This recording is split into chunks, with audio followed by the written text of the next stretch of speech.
Hi, this is Miss. I'm here to introduce you to session 3 of American Lit. I hope you had fun with your reading last week. You had lots of interesting things to learn, and we have a whole bunch of new stuff. Let's open our class with a word of prayer. Heavenly Father, we are so grateful that we can come together in this setting, that we can learn about the way you have worked in American history and the way it is reflected in American literature. I pray that you would open our young eyes, that we could be more wise, that we could be aware of our founding fathers' intentions, of the things that the Puritans wrote, and that we could understand them well. Lord, open our eyes, give us ears to hear, and help us to be better Christians by being better Americans, by being more aware of what these early Americans wrote. In Jesus' name we pray. Amen. Okay, we had some cool reading this week, and we'll go over that a little bit this morning. Valley of Vision. By now you have a volunteer to read one selection from Valley of Vision, and you can go ahead and pause your video now and read your own devotion.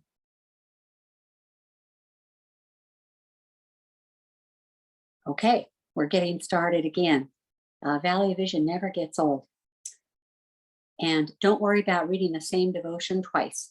If someone else chooses that same devotion to read, I think that's just a-okay. That works. Again, if you miss a class, you must make it up. Every class is 2 hours. If you miss 3 classes, you have missed 10% of the total content of the class. So you need to make up the class. You go to Thelma's Library, use the username student, capital S, and the password Franklin 101 with a capital F. So you write a note, have your parents sign it that you did listen to that class, watch that class, or have your parents write a note and sign it. That you do have to make up any audio that you miss. Now, let's get our homework turned in. You did an explication sheet from Anne Bradstreet's poetry, or you wrote a poem in the style of Anne Bradstreet. If you are willing to share your poem, let your teacher know. She may want to read that in class, but if you would like it to remain private, feel free to write private or something like that in the corner before you turn it in. Let's get all our homework turned in.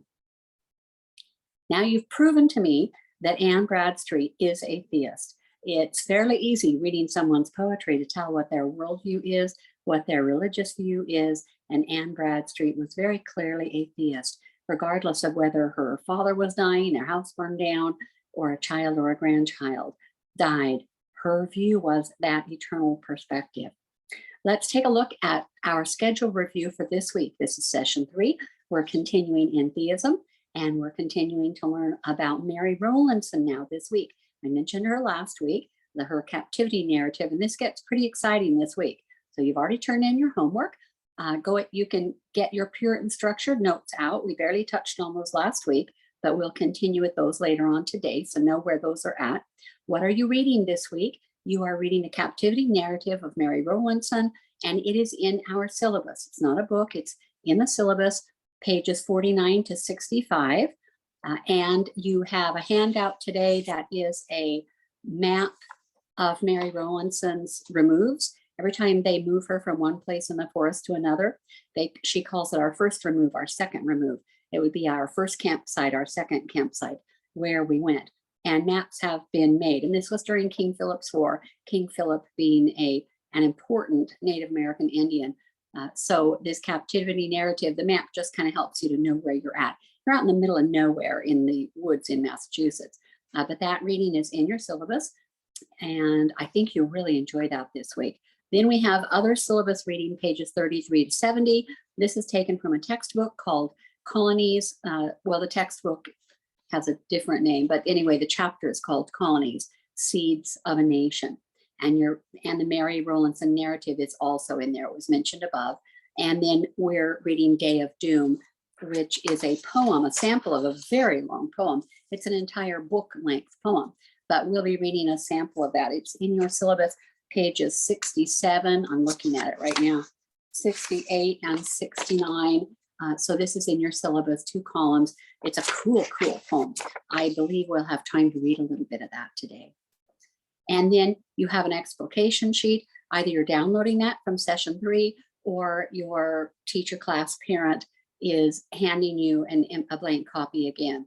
If you would like to extend one more opportunity to produce an assignment by hand, then this is pretty much your last opportunity until we get to Huck Finn or Walden. Everything else needs to be done on the computer. So you need to be getting used to getting all of your work done on the computer, whatever your class prefers. What type of explication sheet will we do for Mary Rowlandson? Well, you'll figure out her worldview as soon as you start reading her captivity narrative. We give this is a sample from page 371. If you use part of this for your assignment, please reword it, change it up a little bit, something like that. But this does help you. What's the title of the poem or work? Well, it's a captivity narrative, and it's a long title, Narrative of the Captivity and Restoration of Mrs. Mary Rowlandson. Oh, and what is her name? Mrs. Mary Rowlandson, born in England, 1635, died in America, 1710. Literary movement, you could put the birth and death date in this area too, period of writing.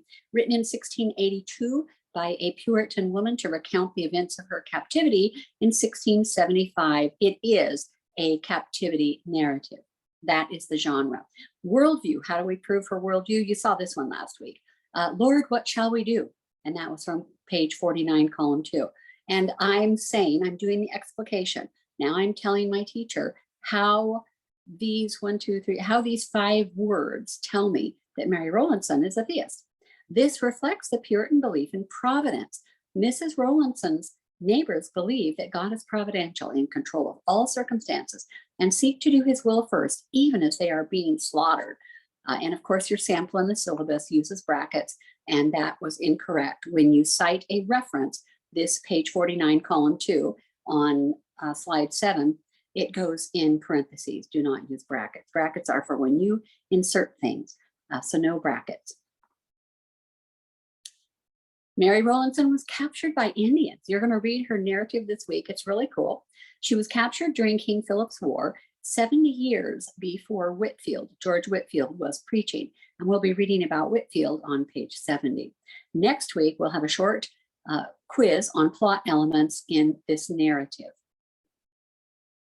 This is a picture of Redemption Rock. If you read the plaque, upon the rock 50 feet west of this spot, Mary Rowlandson, wife of the first minister of Lancaster, was redeemed from captivity under King Philip. The narrative of her experience is one of the classics of colonial literature, and this is at the Massachusetts Bay Colony. They commissioned this, which is really pretty cool. They commissioned this, it looks like, in 1930, 300 years after. And so supposedly that's the rock. They met at this big rock. That would be quite a landmark. You could tell someone, meet me there, and you could probably all find it. It's quite a rock. Those are a couple of my former students sitting on the rock, and they went and visited and sent me the picture. Okay, we're going to learn a little bit about the Mohawks. This is an old book. I think it's from the 1960s, but American historical documents, of course, really haven't changed much. I like this type of book, this college outline series, because I can take the outline and then work through this to produce a class where I insert the things that are of interest to us using outlines like this. I use outlines like this all the time, but it's called American Historical Documents, and they have short accounts of various things in American history, but they're live accounts. It's not a textbook paragraph of someone who read about the Mohawks and then wrote it into a paragraph and made it a chapter in your American history textbook. These are the words of someone from the 1700s. So we're going to read about the Mohawks. And these are the people that Mary Rowlandson was dealing with.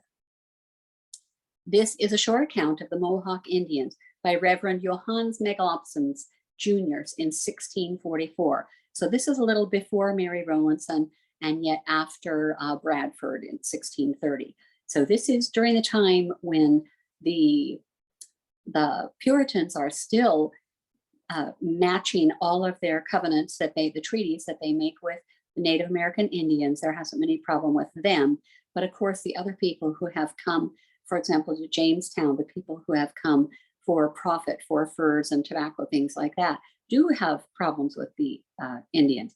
A short account of the Mohawk Indians, their country, language, stature, dress, religion, and government, thus described and recently, August 26, 1644, sent out of New Netherland by Johannes Megalopocensus the Younger, preacher there.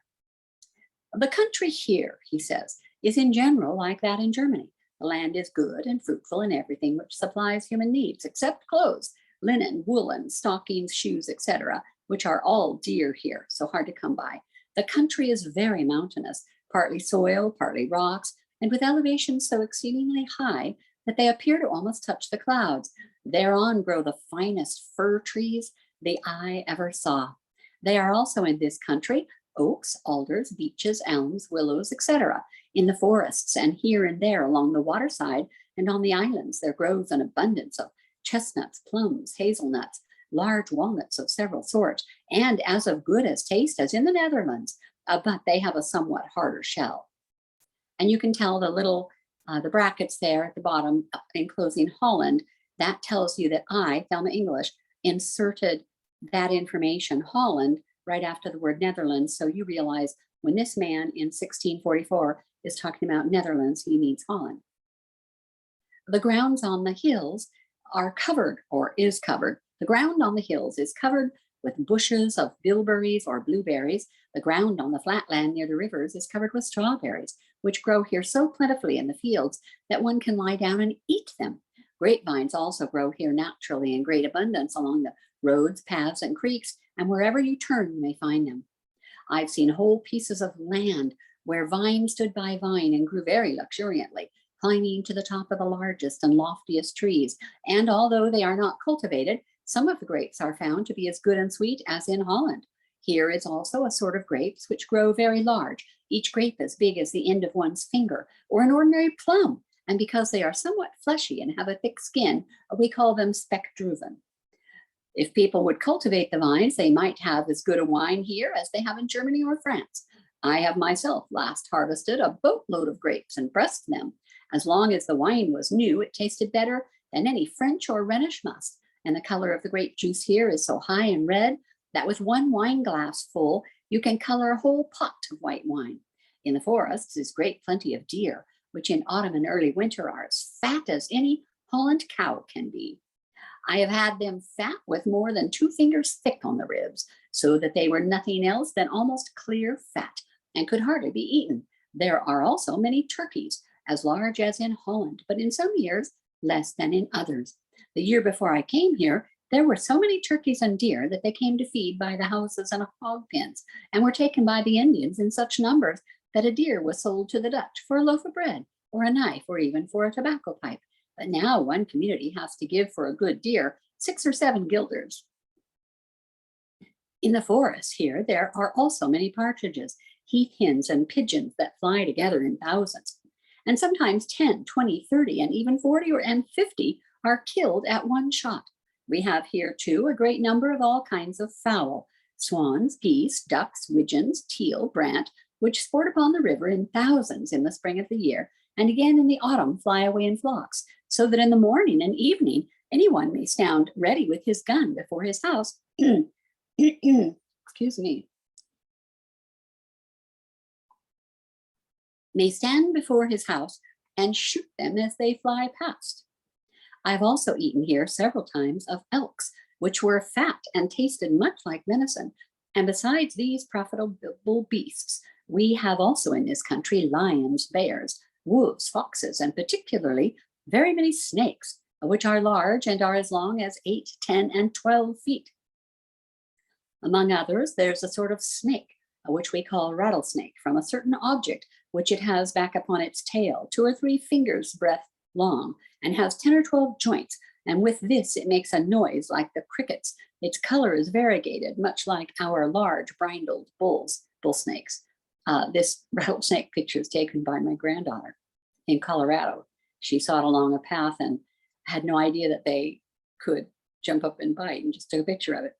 These snakes have very sharp teeth in their mouth and dare to bite at dogs. They make way for neither man nor beast, but fall on and bite them. And their bite is very poisonous and commonly even deadly too. As to the soil of this country, that on the mountains is a reddish sand or rock, but in the low flatlands and along the rivers, and even in the jutting sides of the mountains, for 100 or 200 paces up, there is often clay. I have been on hills here as high as a church to examine the soil and have found it to be clay. In this ground, there appears to be a singular strength and capacity for bearing crops. For a farmer here told me that he had raised fine wheat on one and the same piece of land 11 years successfully without ever breaking it up or letting it lie fallow. The butter here is clean and yellow as in Holland. Through this land runs an excellent river, about 500 or 600 paces wide. This river comes out of the Mahakas country, about 4 leagues north of us. There it flows between 2 high rocky banks and falls from a height equal to that of a church, with such a noise that we can sometimes hear it here with us. In the beginning of June, 12 of us took ride to see it. When we came there, we saw not only the river falling with such a noise that we could hardly hear one another, but the water boiling and dashing with such force in still weather that it seemed all the time as if it were raining, and the trees on the hill nearby, which are as high as Schuler-Doon, had their leaves all the time wet, exactly as if it rained. The water is clear as crystal and as fresh as milk. I and another with me saw there in clear sunshine, when there was not a cloud in the sky, especially when we stood above upon the rocks, directly opposite where the river falls in the great abyss, the half of a rainbow or a quarter of a circle of the same color with the rainbow out in the sky.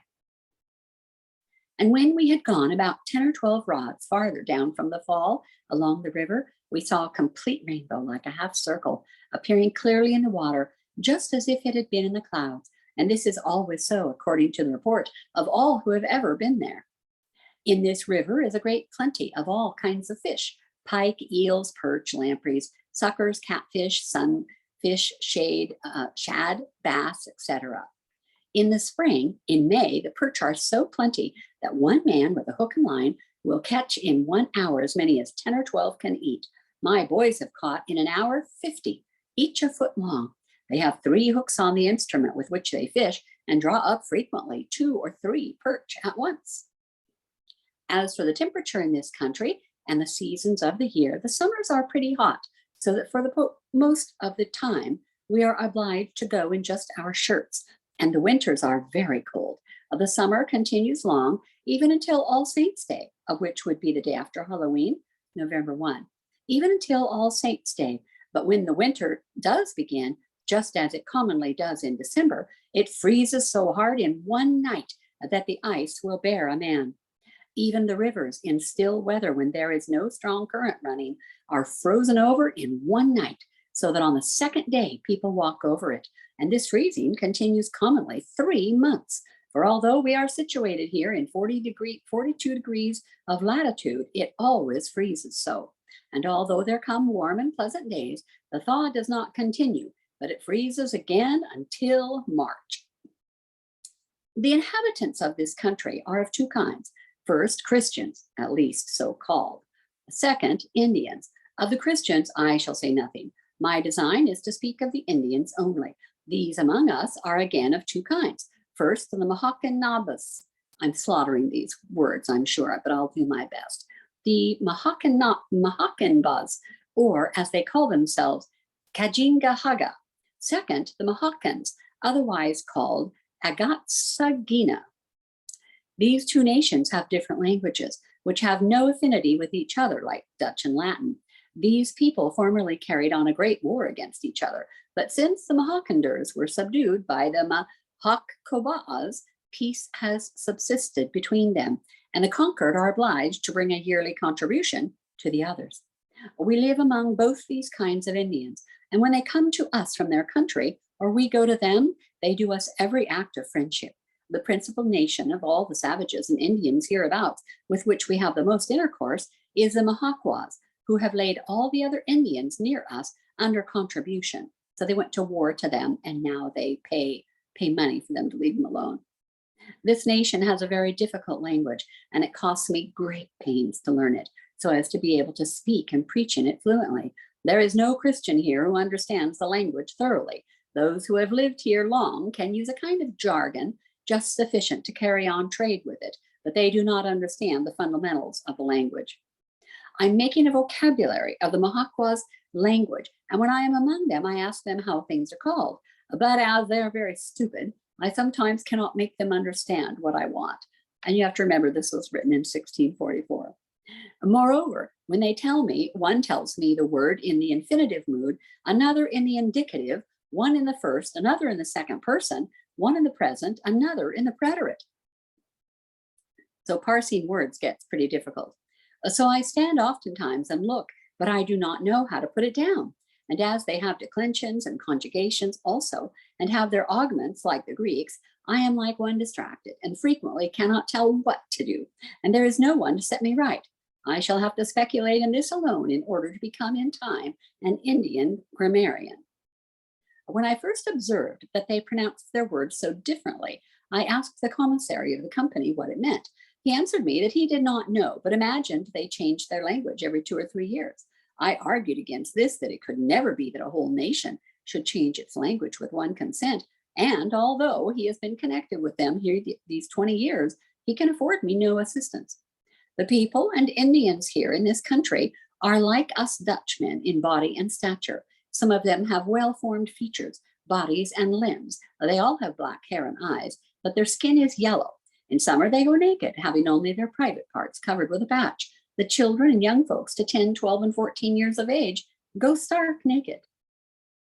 In winter, they hang about them simply an undressed deer or bear or panther skin, or they take some beaver and otter skins, wildcat, raccoon, marten, otter, mink, squirrel, or such like skins, which are plenty in this country, and sew some of them to others until it is a square piece, and that is then a garment for them. Or they buy of us Dutchmen 2.5 ells of duffel, like what think of a duffel bag, so heavy fabric, duffel, and that they hang simply about them, just as it was torn off, without sewing it, and walk away with it. They look at themselves constantly and think they are very fine. They make themselves stockings and also shoes of deerskin, or they take leaves of their corn and plait them together and use them for shoes. The women, as well as the men, go with their heads bare. The women let their hair grow very long and tie it together a little and let it hang down their backs. The men have a long lock of hair hanging down, some on one side of the head and some on both sides. On top of their heads, they have a streak of hair from the forehead to the neck, about the breadth of 3 fingers. It's what we call a mohawk haircut. And this they shorten until it's about 2 or 3 fingers long, and it stands right on end like a roc's comb or hog bristles. On both sides of this coxcomb, they cut all the hair short, except the aforesaid locks, and they also leave on the bare places here and there small locks, such as are in sweeping brushes, and then they are in fine array. They likewise paint their faces red, blue, etc., and then they look like the devil himself. They smear their heads with bear's grease, which they all carry with them for this purpose in a small basket. They say they do it to make their hair grow better and to prevent their having lice. When they travel, they take with them some of their maize, corn, a wooden bowl, and a spoon. These they pack up and hang on their backs. Whenever they are hungry, they forthwith make a fire and cook. They can get fire by rubbing pieces of wood against one another, and that very quickly. They generally live without marriage, and if any of them have wives, the marriage continues no longer than seems good to one of the parties, and then they separate and each takes another partner. I've seen those who had parted and afterwards lived a long time with others leave these again, seek their former partners, and again be one pair. And though they have wives, yet they will not leave off whoring. And if they can sleep with another man's wife, they think it is a brave thing. And I've added in brackets, if this is an honor shame culture. The Native American Indian culture is very similar to gang mentality, Japanese culture, or a Muslim culture, where everything is based on honor and shame. So if you dishonor someone, for example, if a man's wife or daughter dishonor him, then he has the right to kill them. To be publicly dishonored or shamed would be the utmost of humiliation. Whereas Americans are referred to as, all Christian cultures are referred to as guilt cultures.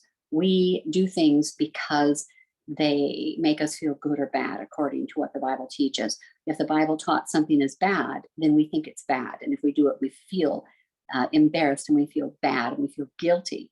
And that's why we don't do more bad things. Most people don't even realize that's all based on the Bible, but it is. Whereas, of course, Muslim, American Indian, Japanese, and then gangs themselves, like the gangs here in America, the gangs in Mexico, they're all based on honor. To be dishonored is the very worst thing. So if they can sleep with another man's wife, they think it's a brave thing. The women are exceedingly addicted to whoring. They will lie with a man for the value of 1, 2, or 3 shillings, and our Dutchmen run after them very much. The men have great authority over their concubines, so that if they do anything which does not please and raises their passion, they take an axe and knock them in the head, and there's an end of that. And that, of course, as I mentioned a minute ago, is a typical honor or shame cultural norm. If you're dishonored, the females especially, even if the older people are revered, which they're not, well, in a Native American culture, they can kill them if they want. If they're in the way, they can kill them. Alaskans do that. Even gang cultures, they think it's better to die than to be, for example, crippled or something like that. So that's very typical, especially the women, because the women are weaker. And so if the woman displeases them in a shame culture and honor culture, if you take classical lit, you'll learn that in the Iliad and Odyssey. To practice forgiveness or mercy is considered to be weak. To kill someone, even as they're begging for their life, is to be strong. The women are obliged to prepare the land, to mow, to plant, and do everything. The men do nothing but hunt, fish, and make war upon their enemies. They are very cruel toward their enemies in time of war, for they first bite off the nails of the fingers of their captives and cut off some of the joints, and sometimes even whole fingers. After that, the captives are forced to sing and dance before them stark naked. And finally, they roast their prisoners dead before a slow fire for some days, and then eat them up. The common people eat the arms, buttocks, and trunk, but the chiefs eat the head and the heart. Again, very typical to an honor society. They spare all the children from 10 to 12 years old, and all the women whom they take in war, unless the women are very old, and then they kill them too. Though they are so very cruel to their enemies, they are very friendly to us, and we have no dread of them. We go with them into the woods, we meet with each other, sometimes at an hour or two's walk from any houses, and think no more about it than is as if we met with a Christian. They are very slovenly and dirty. They wash neither their face nor hands, but let all remain upon their yellow skin and look like hogs. Their bread is Indian corn beaten to pieces between 2 stones, of which they make a cake and bake it in the ashes. Their other victuals are venison, turkeys, hares, rabbits, bears, wild cats, their own dogs, etc. They at the fish they cook just as they get them out of the water without cleansing. Also the entrails of deer with all their contents, of which they cook a little. And if the intestines are then too tough, they take one end in their mouth and the other in their hand, and between hand and mouth they separate and eat them. So they do commonly with the flesh, for they carve a little piece and lay it on the fire, as long as one would need to walk from his house to church, and then it's done. And then they bite into it so that the blood runs along their mouths. They can also take a piece of bear's fat as large as 2 fists and eat it clear without bread or anything else. It is natural to them to have no beards. Not 1 in 100 has any hair about his mouth. And that's typical of all Native Americans. We have some Native American in our family, and neither of my brothers could ever grow a beard. That's very typical. They have also naturally a very high opinion of themselves. They say, Ihi Okthan, I am the devil, by which they mean that they are superior folks. In order to praise themselves and their people, whenever we tell them they are very expert at catching deer or doing this and that, they say, Saka ko wikan kajiwi haka, I'm making this up, kuan jakan okthan. That is, really, all the Mohawks are very cunning devils. Their weapons in war were formerly a bow and arrow with a stone axe and mallet, but now they get from our people guns, swords, iron axes, and mallets. Their money consists of certain little bones made of shells or cockles, which are found on the sea beach. A hole is drilled through the middle of the little bones, and these they string upon threads, or they make of them belts as broad as a hand or broader, and hang them on their necks or around their bodies. When we pray, they laugh at us. Some of them despise it entirely. And some, when we tell them what we do when we pray, stand astonished. When we deliver a sermon, sometimes 10 or 12 of them, more or less, will attend, each having a long tobacco pipe made by himself in his mouth, and will stand a while and look, and afterwards ask me, what I am doing and what I want, and what that I stand there alone and make so many words while none of the rest may speak.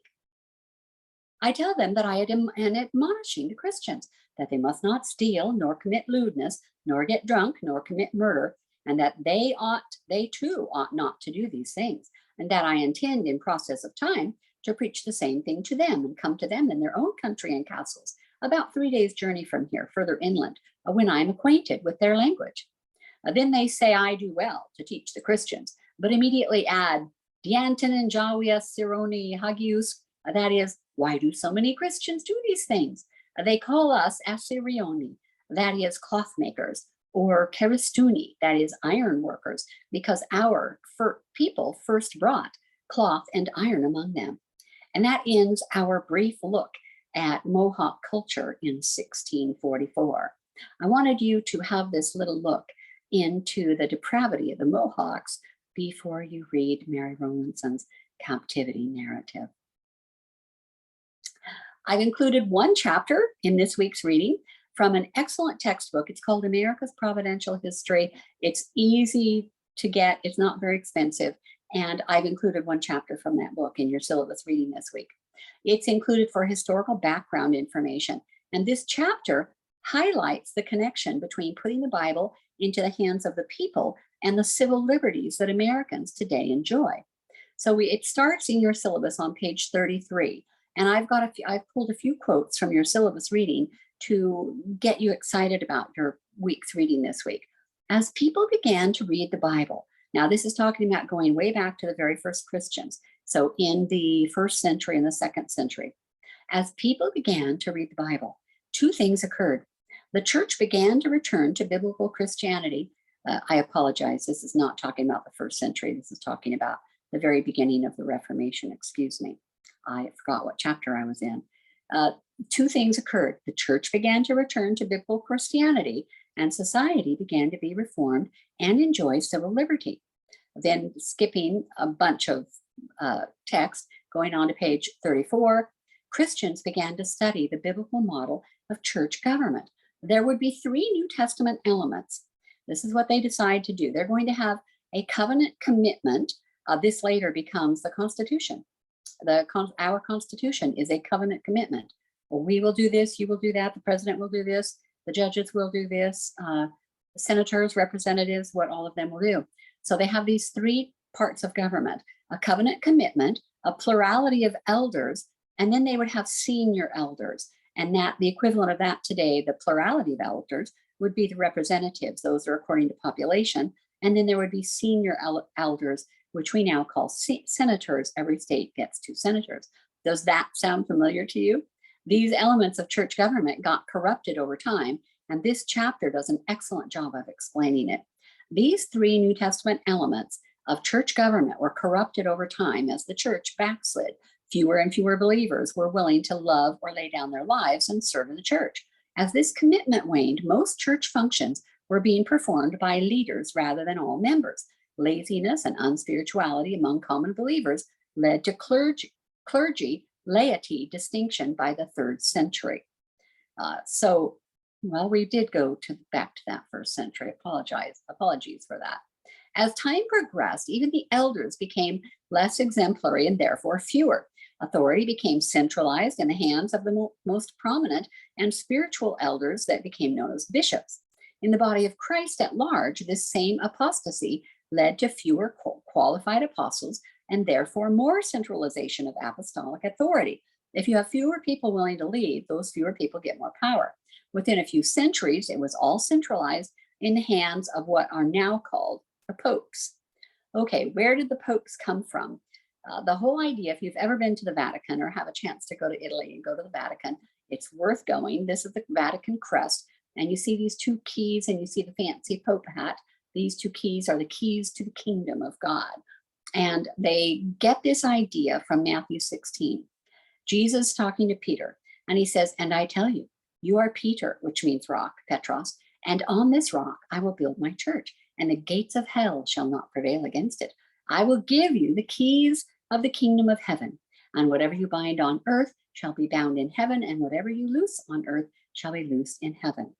Now, if you take this without any metaphors, if you don't look at this as being a metaphor, if you look at this literally, which only Catholics look at these two verses absolutely literally, then Peter, Jesus is here giving Peter keys, literal keys to the kingdom, and whatever he wants to send to heaven goes to heaven, and whatever he doesn't want to send to heaven goes to hell.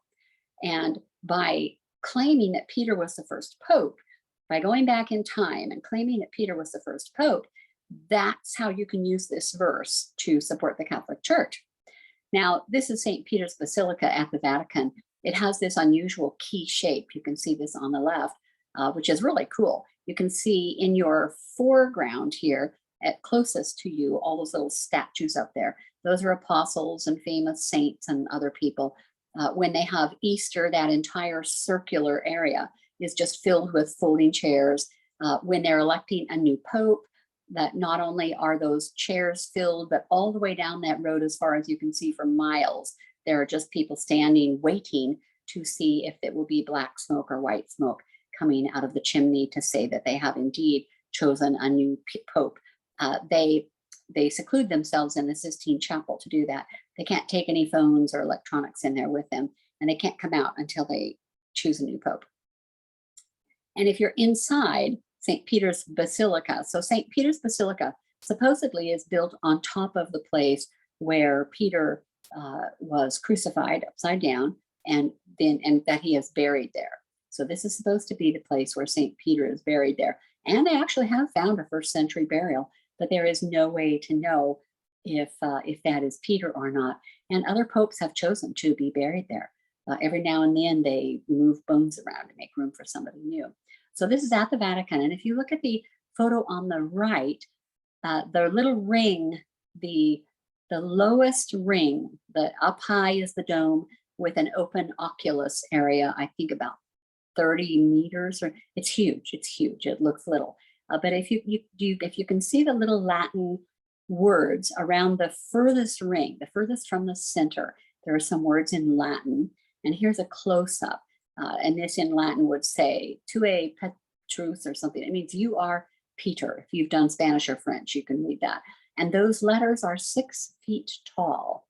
And that is a little rail you can see above it for the people who want to walk up the stairs all the way up there and then look down into St. Peter's Basilica. It's quite impressive, really. So Peter was revised to become the first pope, the man who holds the keys to the kingdom. Now, this is all Catholic information. Peter wasn't really a pope.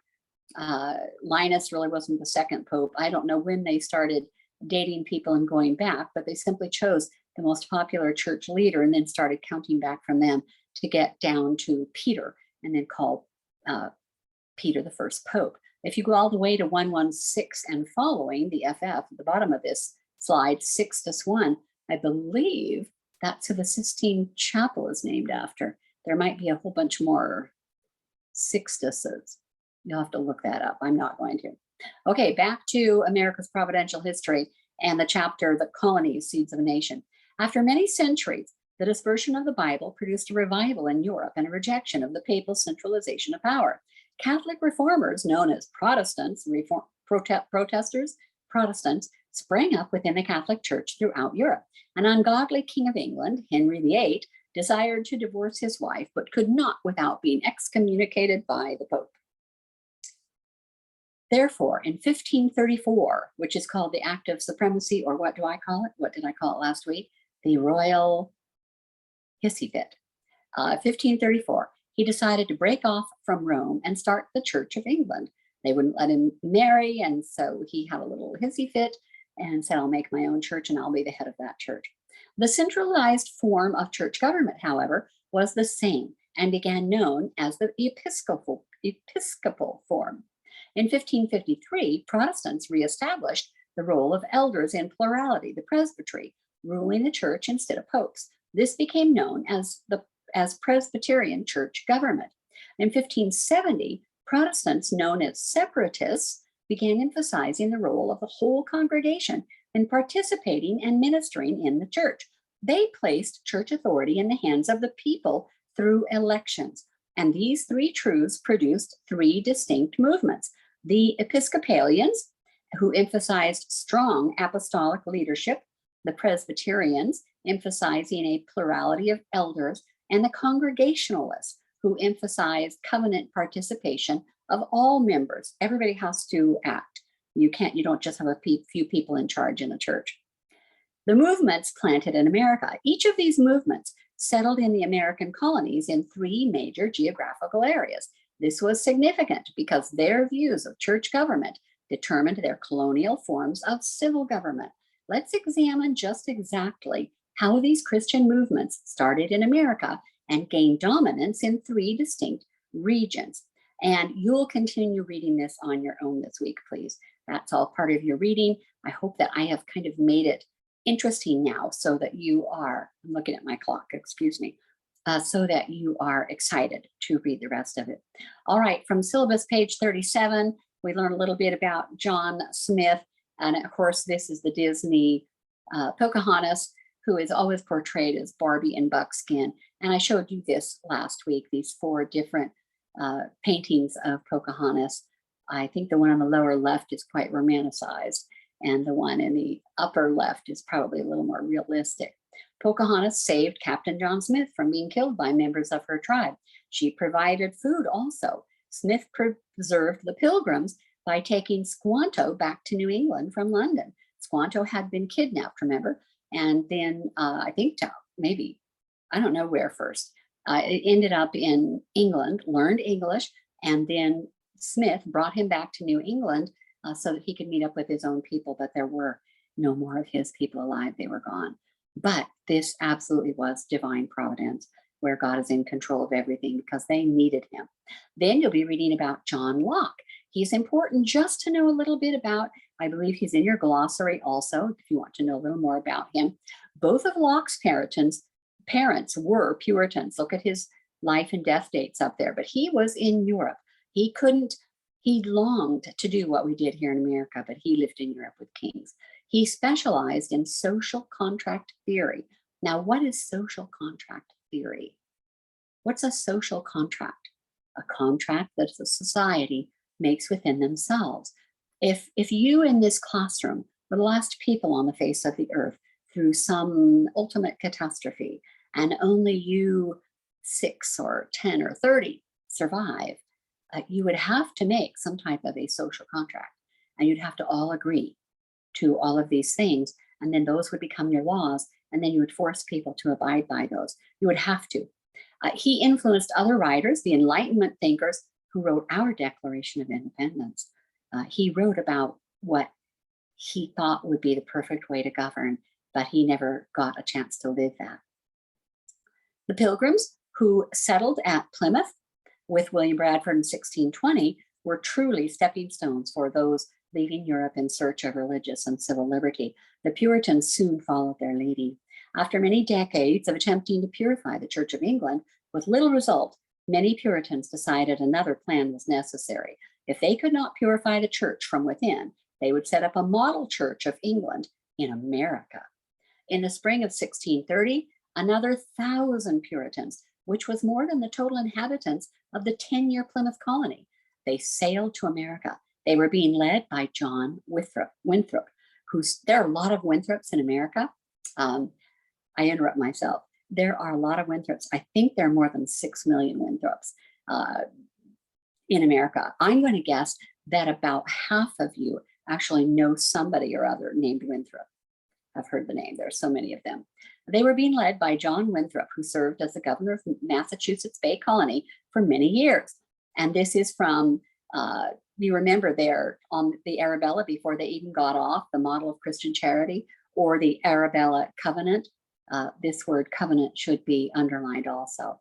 That was in your syllabus reading, pages 7, pretty much through page 14, the first week, I think. There we go. The Separatists at Plymouth, those are William Bradford's people, and the Puritans at Boston, those are John Winthrop's people. So we've got Plymouth, Massachusetts, and then Boston. combined their strengths and populated New England. The advancement of biblical truth that had begun to be recovered during the Reformation was continuing during the settlement of America. Remember the first class I mentioned to you that those reformers came here to America to do what they always wanted to do. They got to come here and govern as they wished and have social contracts as they wished with each other. It was a great, great, great experiment that worked. New England would become a blend of the best of these two movements, the Puritan mandates and the Pilgrim principles of liberty. The Constitution of Connecticut, because every state has a constitution also, the Constitution of Connecticut expresses biblical rights and ideas that would greatly influence our nation. And that's something if you'd like to look up and perhaps write a paper on when we do the Declaration and Constitution, and you can write about a document if you write, you could write about the Constitution of Connecticut. You can look that up online, the Constitution of Connecticut, and read it. It's a pretty cool document. I would insert that here, but it's just too much new material to include. But it really influenced our nation. This week, you're going to read about the dwindling Puritan age. George Whitefield, the last of the real Puritans, begged society to return to God. George Whitefield centered his theology on the old English Puritan themes of original sin, justification by faith, and regeneration.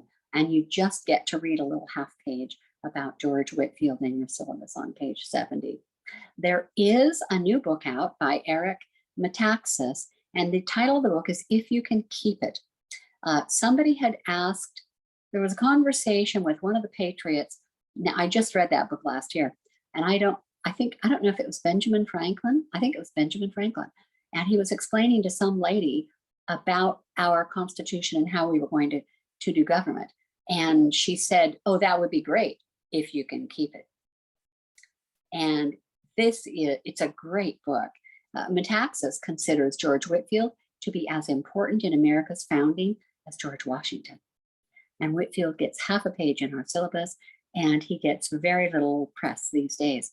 But Metaxas considers Whitefield as important as George Washington. Metaxas breaks it into some ideas. He calls it a golden triangle of freedom. And he says, freedom requires virtue. To want to be free and to do it well, you have to be virtuous. You have to have a primary goal of pleasing God, glorifying God, and doing good things. And freedom requires virtue. Virtue, to be virtuous, you have to be faith. You have to have faith. So virtue requires faith. That's why you can try to be good, but unless you have Jesus, you can't be good. And faith, faith to express itself, it has to have freedom. It has to have freedom to practice. And he calls this the golden triangle of freedom. I wish I could give this more than one slide, but it's a great book. You should read it. All right, enjoy your syllabus reading this week. We have cool stuff in the syllabus. This is a great book, and it was not very expensive. You could have your mom look it up. This would be a great history textbook to include with your American Lit class, and you could round it up.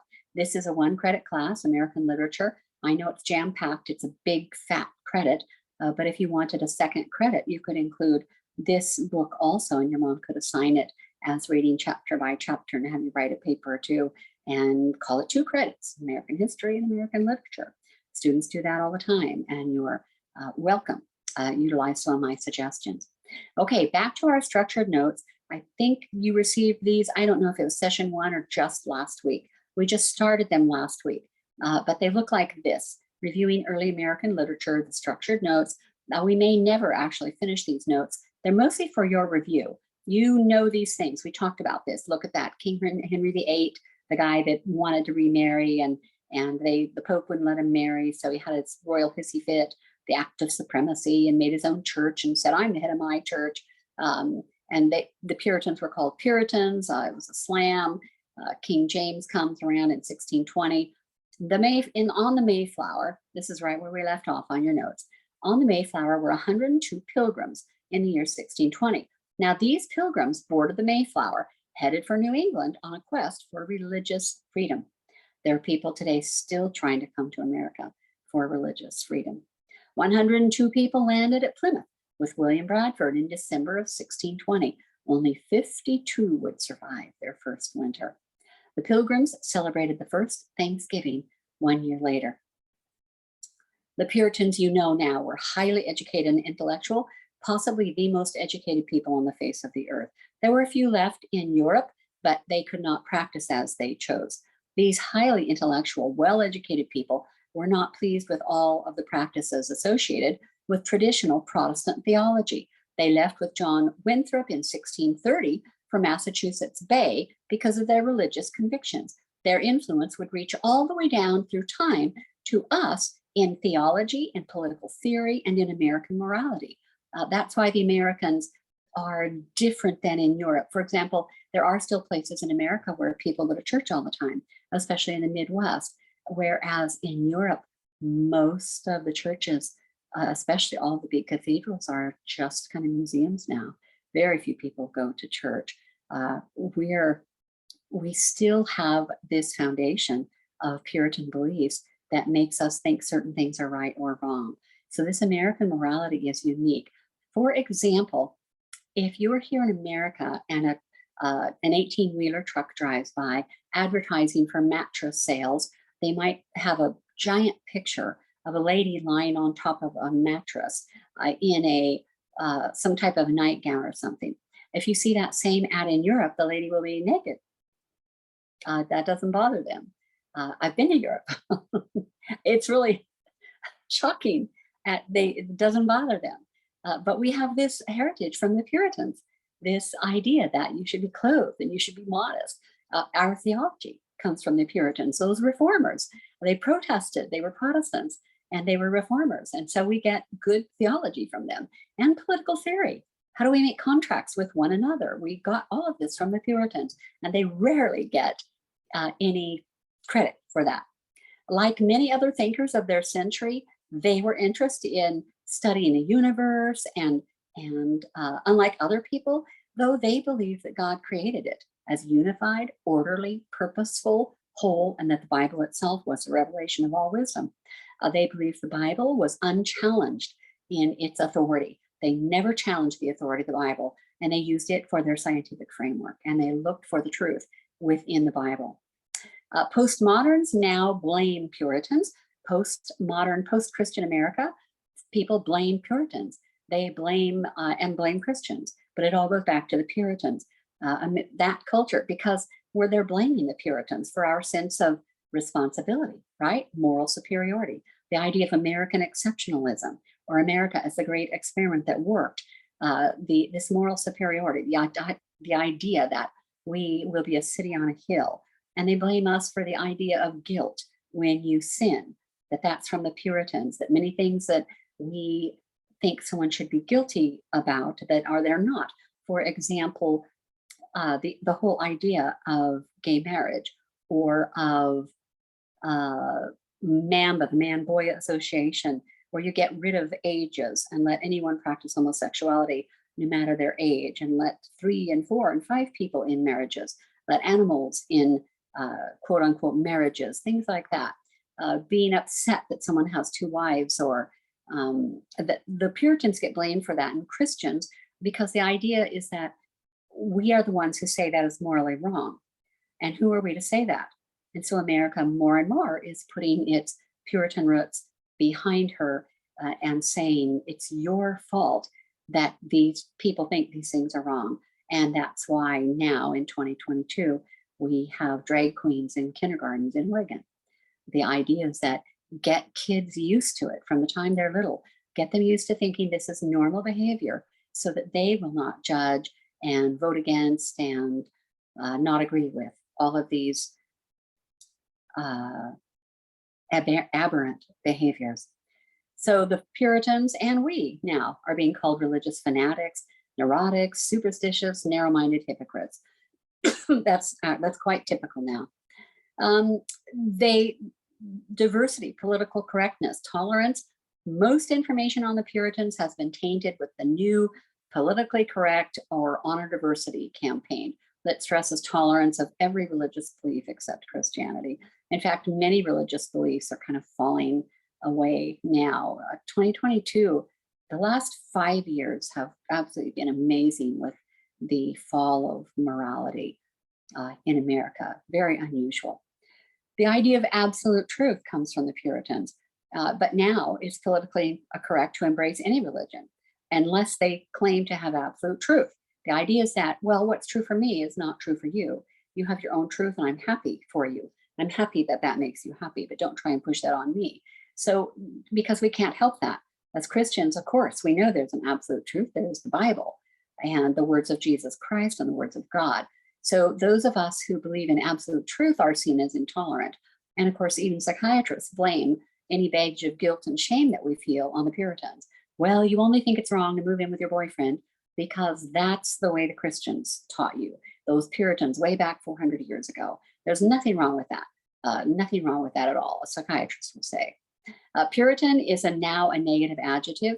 Even the word Puritan is used as a negative adjective. It means narrow-minded or strict. To be puritanical is to think you are better than other people and to set a standard of conduct so high that it's impossible to meet. Puritan contributions to our society are recognized even today. America is looked to as a nation where men and women from all over the world can begin anew, and where the only bounds to self-improvement and progress are the limitations of the people themselves. As a country, we reflect their determination, their strength of purpose, their strong will. And we see this reflected in Puritan literature. Here's a little horn book. I think this is a picture from your syllabus. Puritan literature placed a high value on literature that what? Reflected God's character and educated others in the plan of God. In other words, glorified God. You write that on every piece of paper in American Lit. The Puritans, their whole purpose in living or in writing was to, yes, glorify God. Literature had a purpose. The purpose of sermons, of religious tracts, and poetry was to glorify God, teach the flock, and keep them in God's perfect will. Michael Wigglesworth, we're coming to that poem I mentioned earlier, wrote this long poem entitled, and I've got the whole book. You just get 3 pages in your syllabus. If you want to turn to page 66 right now. So open your syllabus to page 66. And it's called The Day of Doom. Now, that's not a very happy sounding title, is it? The Day of Doom, 1662. It's the great last judgment. It's when Christ comes to divide the sheep and the goats. And so for Christians, it's really exciting and cool. But if you're not a Christian, it's really gloomy. It was a New England bestseller. I'll talk to you while you look up page 66. It went through 10 editions in the next century after its publication. 10 editions in 100 years. It's estimated that every other family in New England had a copy. Half of everybody in New England had a copy of this. In this work, he painted an incredible poetic picture of a great last judgment. Wigglesworth had been born in England and came to America at the age of 7. He graduated in Harvard in 1651 and remained as a tutor for 3 years. Increase Mather was one of his students, who was the father of Cotton Mather, very important in the witch trials. Because of his fragile health, he wrote instead of preaching. He wrote down what he could not preach. This long poem reflects Puritan Calvinistic theology. Many Puritans memorized the Day of Doom. It's a book. Memorize the Day of Doom along with their catechism. The catechism is the Westminster Catechism from about the time of the Puritans, about 50 years, 60 years earlier than the Puritans coming to America. And that is, what is the first, number one, they ask you a question, what is the primary duty of man? And then the student, the answers, the primary duty of man is to glorify God and enjoy him forever. That's pretty good for a catechism question, but there are hundreds of questions in the catechism. And then the catechism itself has all the Bible verses that kind of back up that. Many Puritans memorized Day of Doom along with their catechism. It was just as popular as when Uncle Tom's Cabin is published. It's just as popular as Uncle Tom's Cabin, which means almost everybody read it. So we're going to take a look at syllabus page 66 and read from the Day of Doom. I'm reading from the upper, I'm going to skip around, I'll tell you. So on page 66, the beginning of the poem. Still was the night, serene and bright, when all men sleeping lay. Calm was the season, and carnal reason thought so would last for aye. Soul, take thine ease, let sorrow cease. Much good thou hast in store. This was their song, their cups among, the evening before. Wallowing in all kind of sin, vile wretches lay secure. The best of men had scarcely been their lamps kept in good ewer. Virgins unwise who through disguise amongst the best were numbered, had closed their eyes, yea, and the wise through sloth and frailty slumbered. Like as of old, when men grew bold, God's threatenings to contemn, who stopped their ear and would not hear when mercy warned them, but took their course without remorse, till God began to pour destruction on the world upon in a tempestuous shower. Who put away the evil day and drowned their cares and fears, till drowned were they and swept away by vengeance unawares. So at the last, whilst men sleep fast in their security, surprised they are in such a snare as cometh suddenly. For at midnight breaks forth a light, which turns the night to day, and speedily an hideous cry doth all the world dismay. Sinners awake, their hearts do ache, trembling their loins surpriseth, amazed with fear by what they hear, each one of them ariseth.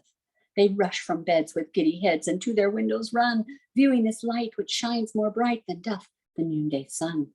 Straightway appears, they see it with tears, the Son of God most dread, who with his train comes on amain to judge both quick and dead.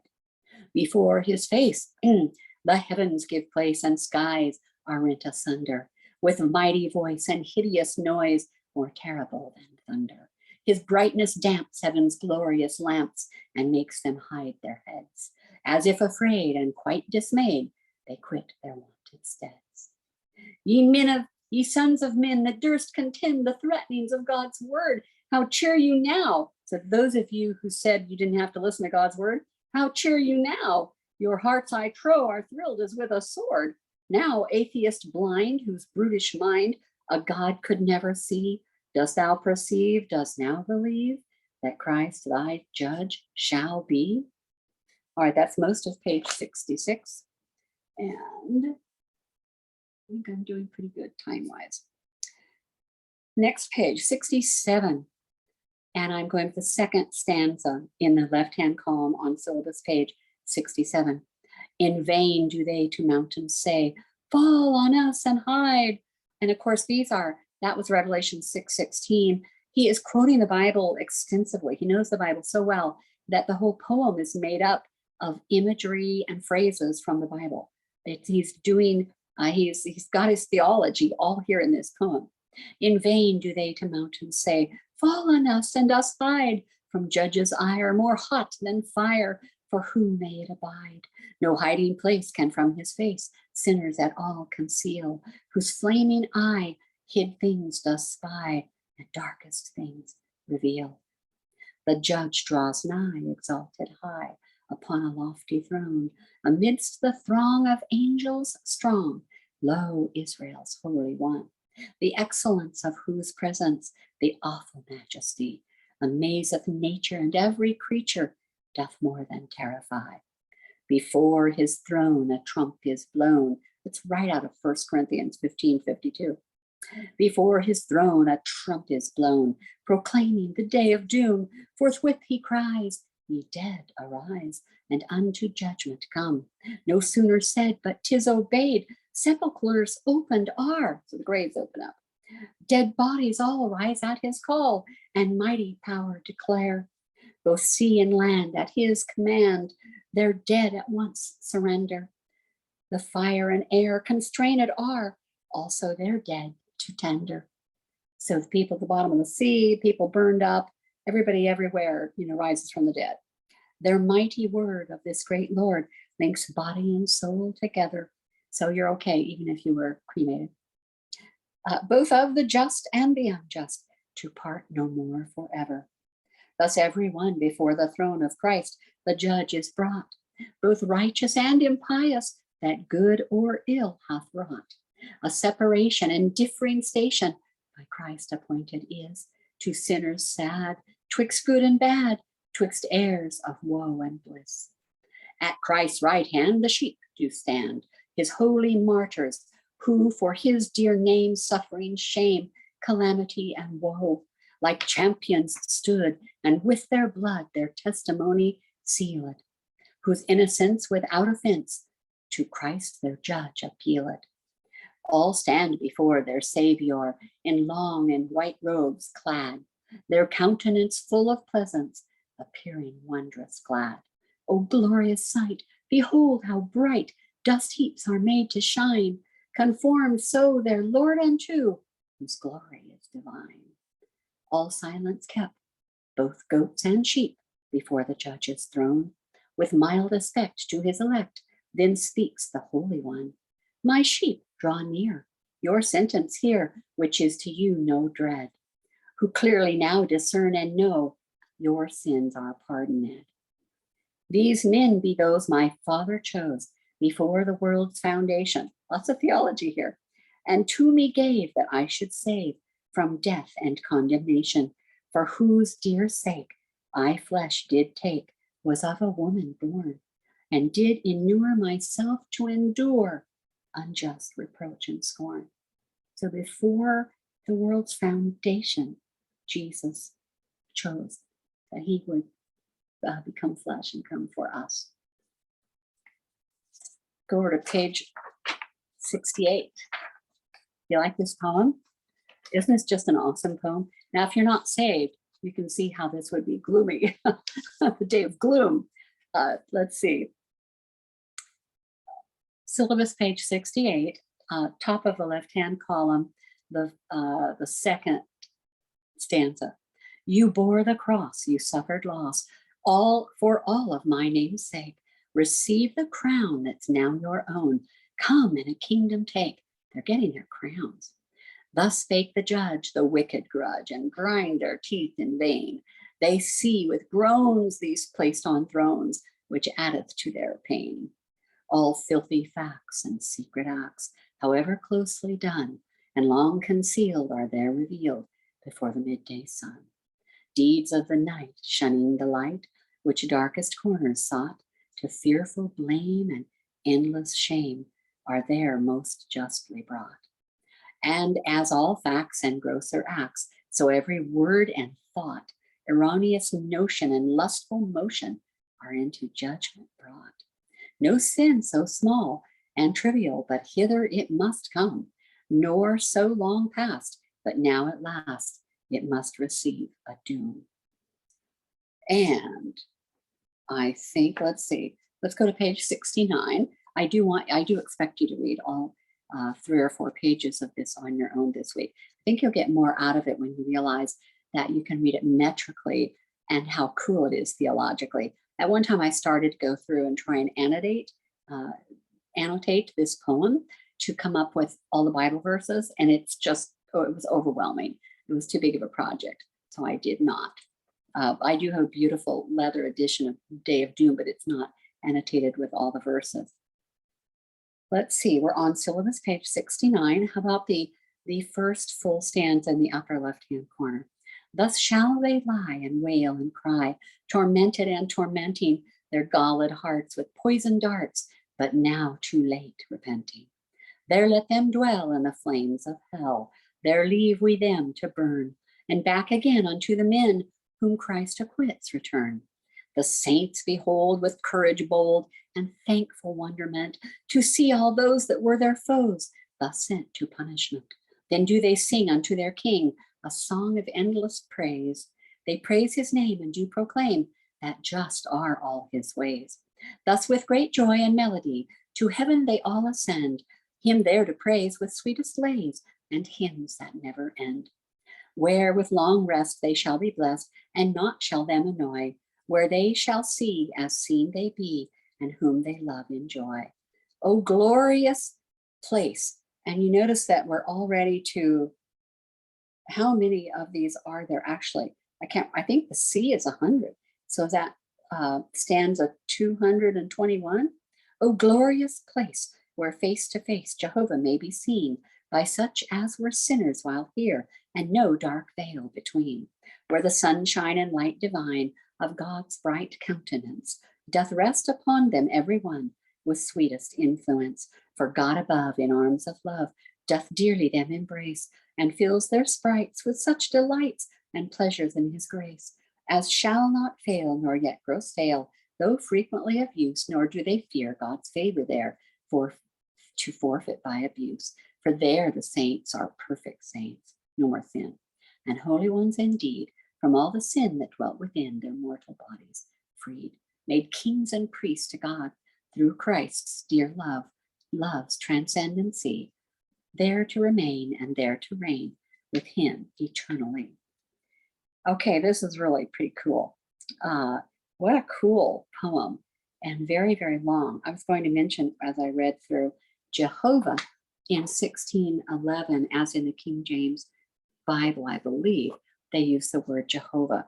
If you take Old Testament survey, you will find out that, of course, Jehovah, that's for the Hebrew Old Testament, and Hebrew doesn't have a J sound. So the poor Jehovah's Witnesses, we know that God's name for certain is not pronounced Jehovah because they don't have a J sound.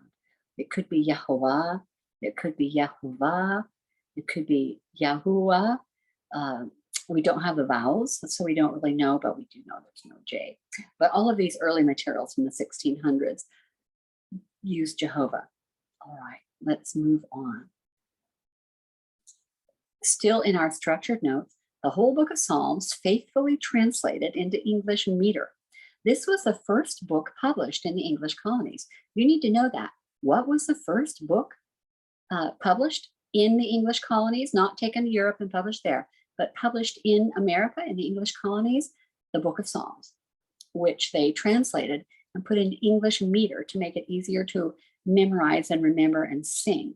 Most of Puritan poetry didn't find its way out of journals and family albums until many years later, when it was revealed by later family members. Puritans didn't say, I've written this, isn't it awesome, let's get it published.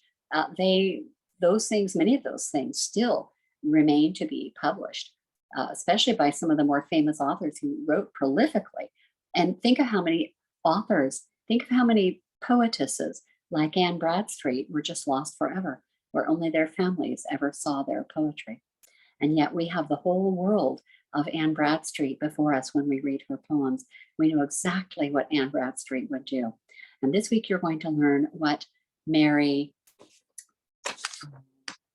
Rowlandson would do. And throughout this year, we will repeatedly look back and say, what would Anne Bradstreet say about this? What would Mary Rowlandson say about this? And even in my life, I think, what would Mary Rowlandson? When I got cancer, I did think, what would Anne Bradstreet write about this? What would Mary Rowlandson say? And it kind of gives you someone to look up to.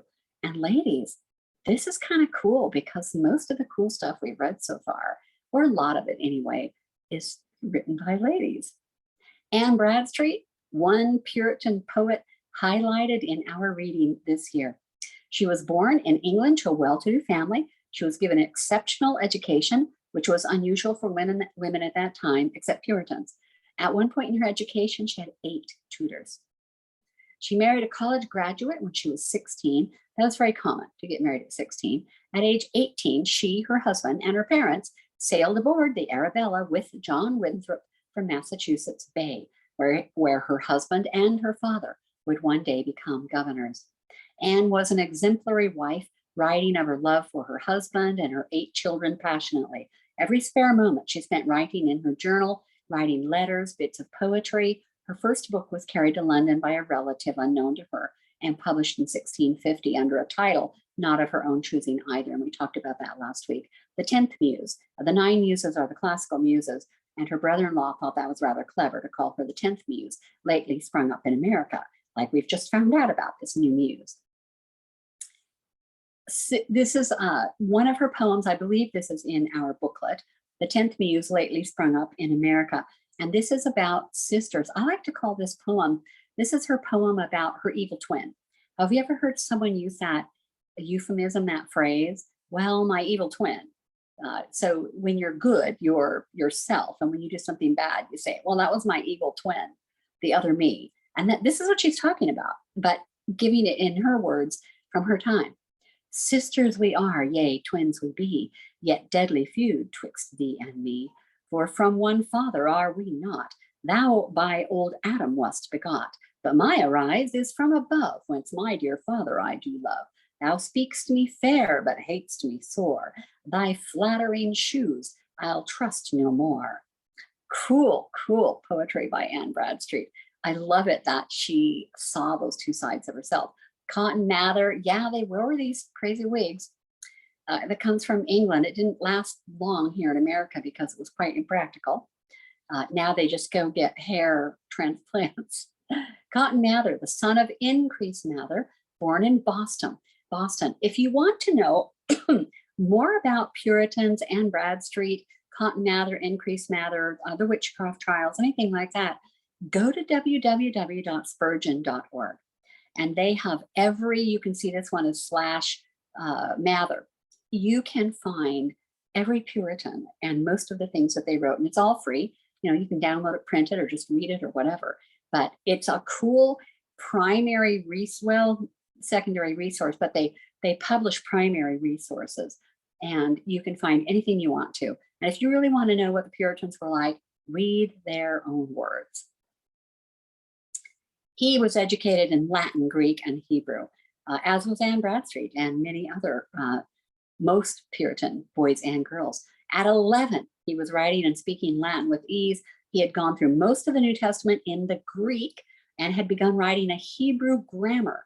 He graduated from Harvard at age 14, the youngest then on record. So he was near genius, if only through his devotion. He wrote sermons, biographies, theological treatises, essays, church handbooks. What kind of things did the Puritans write? Well, some of them wrote poetry, but they wrote, sermons. We're so thankful they wrote out all of their sermons because we can read them. We'll be reading the most famous sermon ever written in a little bit. They wrote biographies. They wrote captivity narratives. They wrote theological treatises where they go through the Bible and try to give the theology of Jesus, things like that. That Jesus was a half man, half God, and proper theology says he was 100% God and 100% man, not half and half. But writing theological books, essays, fixing up church handbooks, translating the Psalms into English and meter so they could be sung, things like that. He entered the ministry writing thousands of sermons, biographies, theological papers, essays, handbooks, letters, poems, great quantities of material, much still extant in manuscript form only, just handwritten copies. He tried to stop the moral decay, and he tried to remind people of their rich heritage. You can see that he died in 1728. So by 1728, the real Puritans, they had been there 100 years. And these were Puritan grand and great grandchildren. His most important works were written in an attempt to stop the moral decay among Christians in New England churches and to remind them of their rich Christian heritage. His style is ornate, filled with literary allusions. He assumes his readers are familiar with classical writings and are well-educated and informed. His book, Magnalia Christi Americana, Jesus Christ, the great things, the great deeds of Christ in America, are insights into Puritan society. It's the best known of his 450 works. 450 works. You better start writing fast if you want to beat Cotton Mather. This is his history of colonial Massachusetts. He was a scribe at the Salem witchcraft trials. And that's what he's most famous for in our postmodern, post-Christian society. That's what he's famous for, being the scribe at the witchcraft trials. And he said, "And we have now with horror seen the discovery of such a witchcraft. An army of devils is horribly broke in upon our English settlements, and the houses of the good people there are filled with the doleful shrieks of the children and servants. In 1 year alone in Europe, 500 witches had been burned at the stake." Now that's in Europe. In New England, 100 people were tried as witches, and 19 people and 2 dogs would perish. Most were drowned before it was over. The secular accounts of the witch hunts in Salem are obviously biased and greatly exaggerated. It was pretty bad. It's bad history. 19 people and 2 dogs died, but they were doing the same thing in Europe by the hundreds and hundreds. But America, because we say we're exceptional, and because we say we are a city on a hill, we are roundly condemned for that, because we claimed we'd be a city on a hill. And look, there we were doing the same thing on a smaller scale as the rest of the world.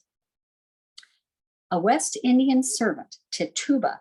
Now, the whole witchcraft trial thing, we only have a few slides for this. You probably will study this more in history, but the gist of it is that there were a handful of little girls, and they had this West Indian servant, Tituba, who, of course, what's the religious belief of Native American Indians? It's witchcraft. They have witch doctors. It's witchcraft. So she's their servant, Tituba. She conjured some spirits to while away the long winter evenings. So she's trying to bring up evil spirits. The father of one of the girls, a minister, became alarmed, especially when the girls began barking like dogs, crying out with claims to see spirits, and having fits during the Sunday church services. Well, that would do it. Think about it. What was the religious practice of the Native American Indians? Witchcraft. There are consequences today. The past is harshly judged. It's now common to hear the phrase, oh, they're out on a witch hunt, used to describe a search for a scapegoat, somebody to blame irrationally. How could such an intelligent, educated man become a believer in witches? To begin with, we must never assume that there was no truth in the accounts. Assuredly, many of those things reflected a wild hysteria that spring and summer of 1692. And Tituba did confess. But who are we to say that there was no truth in any of those accounts?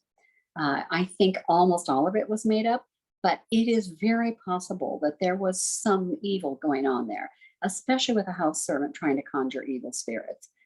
Who knows how Satan used that to completely ruin the reputation of these Puritan people. Cotton records in his Wonders of the Invisible World, he says, the New Englanders are a people of God, settled in those which were once the devil's territories, and it may be easily supposed that the devil was exceedingly disturbed when he perceived such a people here accomplishing the promise of old made unto our blessed Jesus, that he should have the utmost parts of the earth for his possession. Okay, so maybe with the Christians coming here, you think that's true?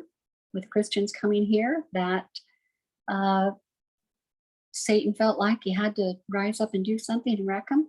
I think most of it was all hysteria, made up by girls, but that's common in early teens, even late teens, looking for attention. Today, we wouldn't take it seriously. You'll have to judge him for yourself and look him up more if you want to. Okay, you did great. You have a lot of reading to do this week. Next week, you have, let's take a look at, I have my session 3 right here. You turned in your explication sheet or your poem.